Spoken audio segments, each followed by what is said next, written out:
이 모든 것의 전체를 하나로 묶는 데 도움이 되는 것은 상상력, 즉 마력의 가령. 스타니슬랍스키 배우 수업에서는 만약에죠. 가령 내가 죽는다면, if I를 한다면, 가령 내가 아기를 낳는다면, 이런 식으로 만약에 내가 뭐뭐 하라면, 그러니까 만약에 내가야, 이 내가는 배우가 아니라 나여야 된다.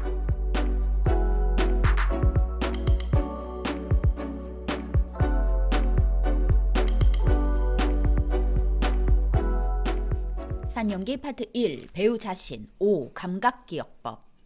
자, 감각기억 즉 육체 감각의 환기, 그러니까 육체 감각, 육체적으로 느껴지는 감각을 말하고요. 배우에게 정서 기억보다 쉬울 경우가 많다. 네, 그러니까 뭐 피부로 이제 와닿는 거니까. 만일 우리 배우들에게 직업적인 위험이 만약에 우리한테 있다라고 한다면 그게 우울증이 하나가 포함이 될 것이다. 왜냐면 배우들 대부분이 자신의 감각들에 관심이 있어서 그것들을 점검하고 토론하고 때로는 배우가 아닌 사람보다 더 활용하죠. 네, 당연하죠. 그것들에 이제 사로잡히게 되면 우울증 같은 어떤 정신질환이 걸릴 수도 있잖아. 근데 이 감각들을 표현할 수 있다, 표현이 될 수 있다라는 점만 기억을 한다면 아무 문제가 없대요. 어떤 배우들은 감각이 고도로 발달해서 통증, 냉기, 가려움 등에 대해서 말만 해도 바로 그게 막 느껴지는 그런 사람들이 있긴 하지만 그런 사람들은 예외에 속한다, 소수다. 우리 대부분은 무대 위에서 필요하면 언제든지 감각들을 동원, 구사할 수 있도록 그것들을 생산해내는 정확한 기술을 연마해야 한다.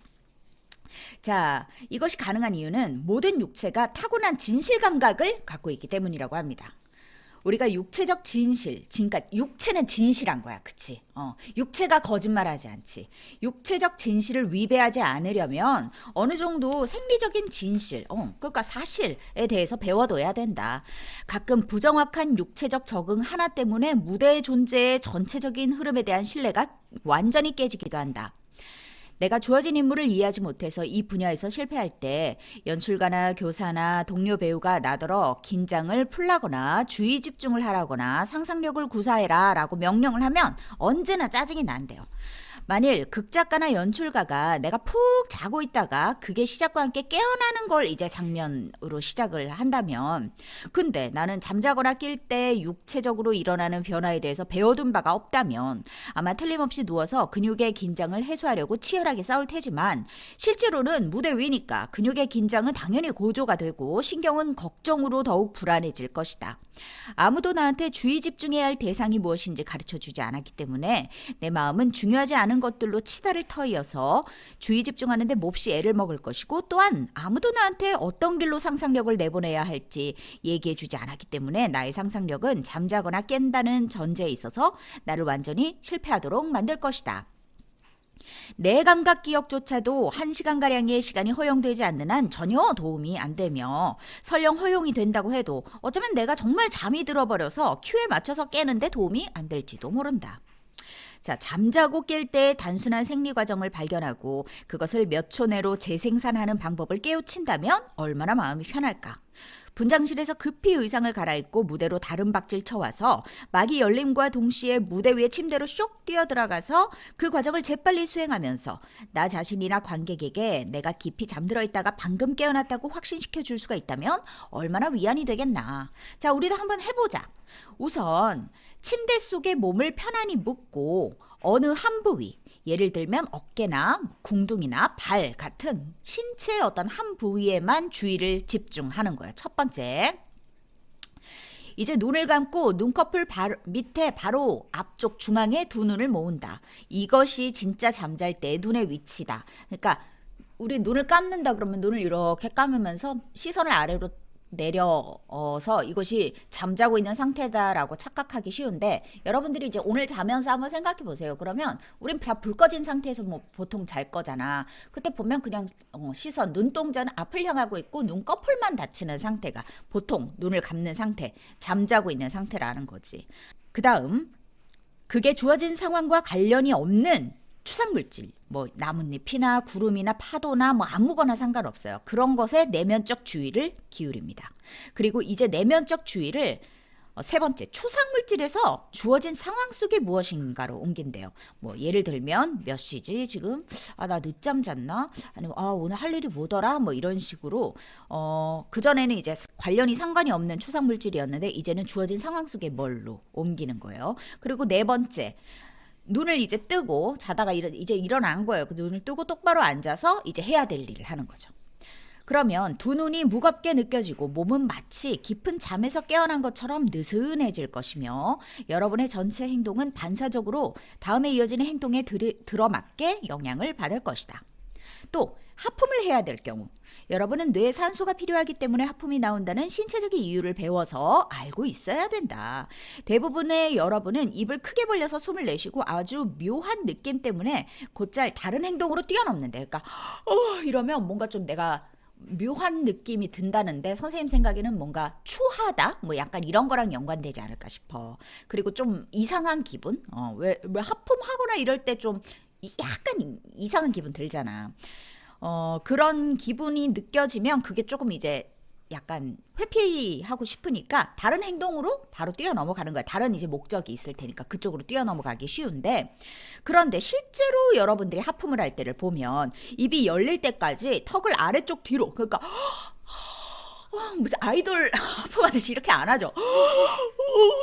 이렇게 되잖아. 그러니까 턱을 아래쪽 뒤로 끌어당기면서 숨을 깊이 들어 마셔야 되고 공기를 계속 허파에 깊숙이 끌어들인 연후에 숨을 내쉬면서 공기를 머릿속으로 올려보내는 것이다. 이런 식으로 하면은 언제든지 눈에 눈물이 고일 정도로 하품을 만들어낼 수 있다. 그러니까 지금 해보세요.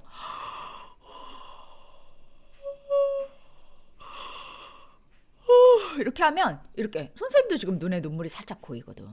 만일 여러분이 실제로 어두컴컴한 데 있을 때에는 눈이 크게 열리고 눈 주위의 근육들은 눈이 뻣뻣한 느낌이 들 때까지 확장된다는 사실을 일단 깨우친다면 객석 2층 맨 끝줄에서도 여러분이 보일 만큼 무대가 충분히 밝다고 해도 여러분은 무대 위에서 더듬거리면서 그것이 매우 어둡다고 믿을 수 있다. 어둡다라는 이 상태를 한번 실험해 보래요. 아까 하품한 것처럼. 그러면 단 한 번 눈을 정확하게 적응시킴으로써 주위가 어둡다는 것을 실제로 믿을 수 있게 될 것이다. 여러분의 손과 발은 가구 사이의 통로를 찾아 정말로 더듬거릴 것이며 괜히 여기저기서 넘어지면서 막 비틀대는 흉내 막 이런 거 더 이상 안 내게 될 것이다. 왜냐면 넘어져야 돼. 나는 앞이 안 보이는 역할이니까 넘어져야 돼가 아니라 앞이 안 보이면 진짜 조심해서 걷겠지. 그지?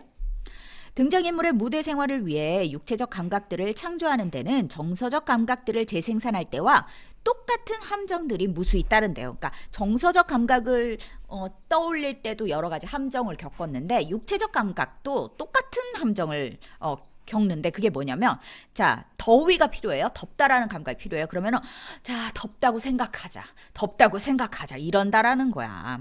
춥다 피곤하다 난 머리가 아프다 막 이렇게 생각하고 그래서는 아무 일도 일어나지 않는다. 기다리다가 때때로 우연히 무엇이 일어나면은 스스로도 놀란대요. 만일 여러분이 더위를 느껴야 된다면 어떻게 하면 좋으냐면 먼저 몸의 어느 부위 아까 우리 잠잘 때도 1번이 뭐였어요? 신체 부위 한 부분에 집중하라고 했잖아요. 계속 그 얘기를 합니다. 몸의 어느 부분이 가장 더운지를 한번 자문해 봐야 된다. 어느 한 부위를 정하라. 예를 들면 내가 땀이 손발에 땀이 많이 나는 다한증이 있어요. 그럼 손발 아니면 겨드랑이 더우면 이제 겨드랑이가 더우니까 그런 식으로 이제 딱 한 군데를 하는 거예요. 끈적끈적하다, 땀이 막 줄줄 흘러내리고 있다, 이런 생각을 이제 한 부위 신체 부위에 집중을 하는 거죠. 그런 다음에 여러분이 이 느낌을 식히기 위해서 하는 행동을 찾으래요. 그러니까 더운데 나는 더위를 즐기리라 이렇게 찜질방 들어와 있으면 또 모르겠지만 보통 그냥 밖에 나갔는데 이제 너무 덥고 이러면 불쾌하고 그러면 이제 그 더위를 식힐 어떤 행동을 할 거 아니에요. 자, 이 중요합니다. 그 행동들을 찾으라는 거예요. 그러니까 나는 사실 덥진 않아. 근데 더우면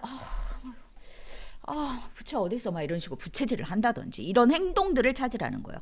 팔을 약간 치켜들고 겨드랑이 속으로 이제 공기를 스며들게 하기 위해 셔츠나 뭐 블라우스 소매를 막 잡아 당긴다든지. 바로 이것을 적응이라고 이 책에서 이제 계속 표현을 할 건데, 적응의 순간 또는 더위를 이기려고 시도하는 순간에 여러분은 덥다라는 감각을 갖게 될 것이다. 나머지 우린 겨드랑이에만 집중했는데 나머지 신체 부위도 따라서 더위를 느끼게 될 것이다. 자, 이번에는 추위를 느껴야 된다라고 생각해보자. 그럼 또 춥다 이렇게 생각하지 말고 가장 생생하게 기억나는 어느 한 부위를 정하래요. 이것은 정서기억과도 연관시켜도 좋을 것 같아요. 그죠? 예를 들면 찬바람에 내놓인 목덜미 같은 곳.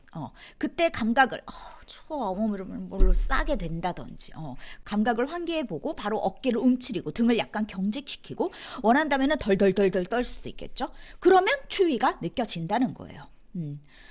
여러분의 신체는 스스로 발을 동동 구르고 두 손을 비벼 녹이려는 데까지 이르도록 하다 보면 추워. 우리 지난주에 욕을 하다 보면 기분이 나쁘고 화가 난다고 했잖아. 그런 것처럼 신체도 마찬가지. 막 이렇게 행동을 하다 보면 내 감각, 내 정서까지 연결이 되죠. 또 피로는 수많은 장면에서 요구되는 상태죠. 여러분은 배우가 발을 질질 끌고 다니면서 이것이 피곤한 상태다라고 애쓰기 때문에 장면 전체가 산만해지고 초점이 흐려지는 경우를 목격한 적이 있을 것이다. 피로에는 수많은 종류가 있어요. 일단 왜 피곤하며 어디가 노곤한지를 물어봐야 돼요. 스스로에게. 타자를 내가 하루 종일 사무실에서 앉아서 타자 치는 직업이다라고 한다면 등이랑 어깨뼈 전체에 피로와 긴장이 생기겠죠. 이제 자리에서 일어나 등을 펴보고 머리를 뒤로 젖히고 어깨 근육 풀려고 막 이렇게 하면 그러면 피로감이 찾아온다는 거예요. 내 행동에 따라서 어깨가 갑자기 아프네. 자, 또 혹은 8월에 어느 무덥던 날에 밑창이 아주 얇은 구두를 신고 막 너무 오래 걸은 거야. 그래가지고 두 발이 막 덥고 쑤시고 다른 어떤 신체 부위보다 발이 엄청 지쳤던 때의 피로를 기억하래요. 여자애들 막 하이힐 신고 한참 걸으면 진짜 막 신발 벗고 걷고 싶잖아. 막 그럴 때가 있었잖아. 그치? 발바닥의 쑤심과 뜨거움을 가라앉히기 위해서 힐을 신고 살살 걸어봐라. 그러면 몸 전체가 똑같이 따라할 것이며 거기에 강한 피로감이 수반될 것이다. 자, 내가 우타 하겐이 특정한 감각들을 극복하기 위해 적응을 강조하는 것은 감각이라는 것이 우리가 단지 그것을 상상하고 기억하려고 애쓰면서 기다릴 때보다는 그것을 있는 힘을 다해서 이겨내려고 할 때, 그러니까 그 상태에 들어가면 우리가 그걸 누리려고 하지 않잖아. 너무 추워 죽겠으면 나를 좀 따뜻하게 만들려고 애쓸 것이고 당연히 그렇잖아요. 그러니까 그 이겨내려고 할 때 가장 완전하고 충만하게 발생한다고 믿는데요. 우타하게는 여러분에게 원인에 대한 믿음이 없이 적응의 외면적인 표현에 성급하게 달려들라고 충고하는 건 아니고 또한 여러분이 그런 감각을 갖고 있음을 보여주려는 욕구에 관심을 쏟으라고 말하는 것도 아니다. 그러니까 보여주려는 욕구 써 있습니다. 오해 없기를 바란다. 가끔 여러분은 그런 감각과 그에 따라 여러분이 만드는 적응이 이거 내가 이렇게 한다고 이게 관객한테 전달될까라고 질문한다. 관객들이 내가 피곤하다는 걸 알아줄까? 만일 실제 거리에서 생활 환경을 전혀 모르는 사람들을 여러분이 본다면 머리가 아픈 사람이 피곤해 보이거나 골치가 아픈 사람이 더워 보이거나 등이 아픈 사람이 추워 보일 수 있을지도 모른다. 이게 좀 비슷비슷한 행동들을 취할 수 있으니까. 그러나 연극에서는 여러분의 조건들이 극작가와 다른 배우들에 의해서 지원을 받죠. 그러니까 어디 아파? 이런 식으로 대사가 좋아진다든지 어떤 행동들을 연출이 요구를 한다든지. 근데 이게 어디가 아픈지를 이제 좀만 보면 다 알게 되잖아요. 여러분의 두통에 대해서 누가 말해줄 것이고 더위 같으면 다른 사람들도 덥다 이러면서 표현을 해줄 것이고 구토증 같으면 여러분이 직접 의사를 부르겠죠. 그러니까 내가 너무 몸이 안 좋다 그러면 119를 부른다든 의사를 부르겠죠. 그러한 상태를 보여주려고 하면 외면적으로 거짓되게 설명하게 되니까 나는 이런 상태다를 보여주려고 하면 외면적으로 거짓이 되고 그런 상태를 보여주는 일은 배우의 책임이 아니다. 우리의 책임은 뭐냐? 그 감각을 획득하고 믿는 것이고 그것이 그냥 그게 행동에 알맞게 다뤄지는 거인 거예요. 자, 이마에 땀을 닦아내면서 더위를 암시하는 오랜 더워 뭐 이런 거 오래된 상투 수법이죠. 그 땀과 그것이 머리선을 타고 내려오던 것에 대한 기억을 자극해서 손등으로 땀을 닦아내지 않으면 안 될 지경에 이르면 네, 그렇게 되면 상투적인 것이 아니라 그런 상태가 되면 얼마든지 새롭고 상투 수법인데도 얼마든지 새롭고 생생한 표현이 될 수 있다. 기침도 마찬가지다.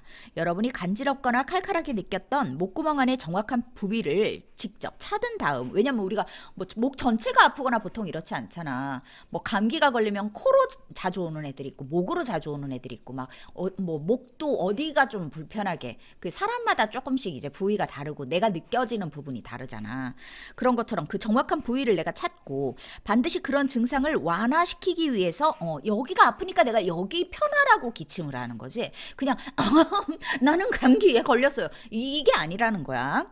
감기로 머리가 아프고 코 막히는 상태를 연출할 때는 감기가 머리가 아프고 코가 막 이게 아니라 목젖 안에 어디가 부었는지를 찾아내서 그 목젖을 수축시켜 좀 편하려고 그러니까 침을 삼키고 막 이러려고 애를 쓰겠죠. 그러면 갑자기 코가 막혀올 거고 코를 풀면은 정말로 코가 나올 수도 있다. 네, 그렇겠죠. 구토증의 경우는 위에 역한 느낌을 꼭 집어내고 두 볼을 약간 부풀린 다음, 그러니까 구토하려고 그러면 이렇게 되잖아. 부풀린 다음 침이 고일 때까지 기다렸다가 구토를 좀 멈추게 하려면 숨을 이렇게 보통 크게 쉬잖아요. 그러니까 깊이 들이마시고 그러면 내가 지금 토가 올라오고 있다. 뭐 이런 증세를 확신하게 될 것이다. 학교 다닐 때 여러분들 조퇴하려고 꾀병처럼 뭐 이런 적 있지 않아요? 선생님은 기억나네. 막 이렇게 손가락 넣어가지고 이렇게 하다가 눈에 실핏줄이 다 터져가지고 내가 봐도 시급하고 선생님이 눈 보고 바로 보내준 적 있어. 근데 약간 나는 그냥 이렇게 해가지고 하려고 그랬는데 내가 그때도 너무 리얼함을 추구했는지 아무튼 눈 실핏줄이 진짜 다 터진 거야. 와, 진짜 너무. 근데 우리 학교 다닐 때 왜 뭐 이 정도는 아니어도 선생님 몸이 아파요 막 이렇게 막 배가 아픈 척하듯 머리가 아픈 척 했는데 막 몸이 진짜로 아파진 적 있잖아. 그런 거 상상하시면 될 것 같아요. 두통에 대해서는 특수한 부위의 구체적인 통증을 두통도 머리 전체가 다 아픕니까? 아니죠. 뭐 어디 뭐 옆머리가 아프다든지 뒤통수가 땡긴다든지 뭐 이런 데가 있잖아. 그치? 예를 들어 오른쪽 눈 바로 위 어떤 종류의 두통인지 경련성인지 그것을 진정시키려면 어떻게 해야 되는지 가볍게 내가 누르는지 눈을 이렇게 치켜 뜨는지 머리를 이렇게 뒤로 좀 젖히면 되는지 물론 이것들은 자잘한 적응에 불과하지만 그 기억된 느낌의 상상력을 자극하면 이러한 적응들이 당장 그 두통을 가져다 줄 것이다. 화상의 경우는 어떨까? 손가락 끄트머리 피부에 가늘고 타이트한 느낌을 환기하고 그것이 어떻게 쑤셨는지를 기억하라. 그런 다음에 통증을 완화하기 위해서 상처 위로 바람을 막 이렇게 되겠죠. 그러니까 손을 앞뒤로 털다 보면은 여러분은 방금 데였다라고 확신하게 될 것이다. 손가락이나 몸을 베었을 때 대체로 스며나오는 피만 가지고 무서워하지만 우리가 옥토전기, 요드, 빨간약 그 상처 부위에 바르면서 했던 행동들과 언제 상처가 쑤셨는지를 기억해야 한다. 수많은 비극적, 희극적 장면에서 나오는 취태, 그러니까 술 취해서 막 이렇게 비틀비틀 하는 거는 구체화시키기가 가장 어려운 것 중에 하나인 듯 싶은데 그래서인지 훌륭한 배우들조차도 종종 함정에 빠져서 그냥 상투적인 표현에 머물고만 돼요. 그래서 선생님이 여러분들한테 제일 하지 말라고 하는 설정이 술 취한 설정. 왜냐? 우타하게는 뭐라고 하냐면 이런 상태 속에는 가벼운 취기부터 비틀거린다거나 혀 꼬부라진 소리를 하는데 이르기까지 수많은 변형들이 있는데 사람마다 주사가 다 다르잖아. 근데 이때를 기억하기가 너무 어려운 거야. 왜냐면 이미 나는 기억했다 하더라도 그게 이미 술의 기운에 이제 실렸지. 그래서 정확하게 기억하기가 어렵죠. 그것을 구체적으로 발견하기 위해서는 다른 신체적 감각들을 찾을 때 사용했던 똑같은 단계들을 거쳐야 된다. 첫째, 여러분 신체 중에서 효과가 가장 빨리 나타나는 부위를 찾아서 항복한 다음에 그것을 극복하려고 애써보라. 내 경우에는 무릎에 이 우타하게는 무릎에 힘이 좀 빠진대요. 그래서 휘청거리는데 이 느슨하고 허약한 상태를 나는 무릎을 고추 세우고 힘을 주어서 바로 잡으려고. 그러니까 무릎이 비틀거린다 이렇게 되는 게 아니라 내가 취한 것을 좀 바로 잡으려고 정신을 바짝 차리려고 하니까 무릎에 힘을 더 주겠죠. 적응하려고 하겠죠. 그리고 어지러움, 이중 초점 등의 감각들이 그 뒤를 잇고 혀가 두꺼워지고 좀 부은 듯한데 그러니까 더 지나치도록 이제 정확하게 발음하려는 욕망을 가지는 거예요. 그러니까 이게 아니라 더 정확하게 발음하려는 어떤 의지가 당연히 더 들어가게 되지 않느냐라는 거야. 또 얼큰이 취한 정도일 때는 또 말을 막 하고 싶은 심리적인 욕구, 그리고 모든 사람이 내가 무슨 말을 하든지 막 반응을 해줄 것 같다라는 그런 그 기분이 가정 속에서 나타난대요. 이 선생님도 그런 것 같아. 자, 때때로 여러분은 질문한다. 두통 작업을 하다가 이게 만성 두통 걸리면 어떻게 해요? 그냥 칵 때려주고 싶지만 우타하게는 아스피린 먹어라고 말하고 싶대요.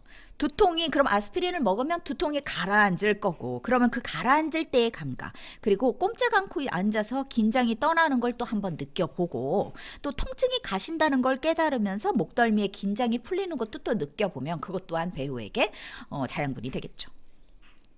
자, 이 기술 특정 부위의 감각을 환기하고 그것을 완화하기 위한 신체적 적응. 그러니까 이것도 여러분 선생님이 우리 지난주에 배웠던 것 중에 가장 핵심 포인트가 뭐냐면 정서기억법 할 때 가장 핵심 포인트가 뭐냐면 이런 여러 가지 정서들이 반응하는 이렇게 오는 것이 배우한테는 즐거울지 몰라도 인간은 뭘 하려고 해요? 자제력 상실을 하지 않으려고 한다.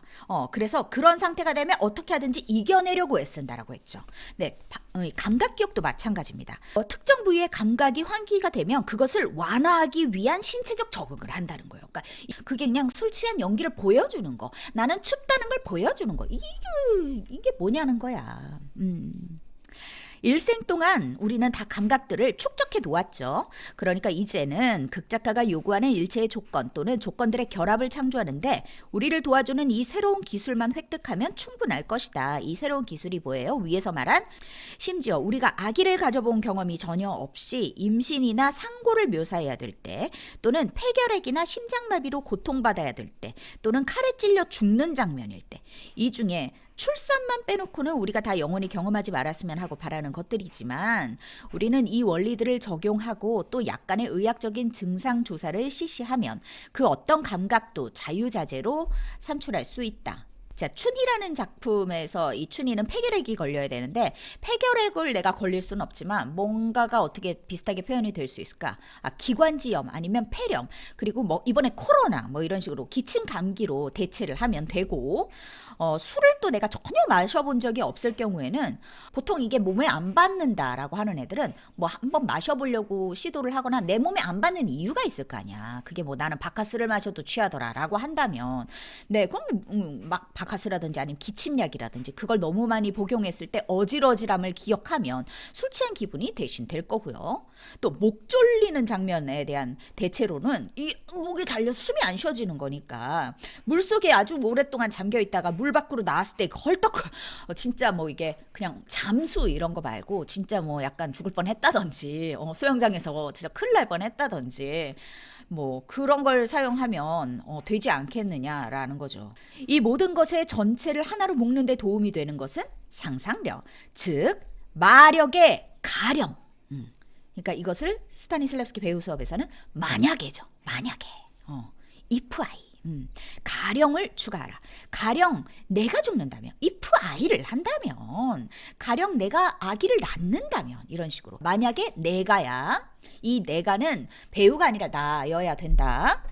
자, 이제 나는 여러분에게 제기되는 어떤 감각상의 문제도 스스로 해결 방법을 찾을 수 있을 만큼 얘들을 아주 충분히 들었다고 믿는다.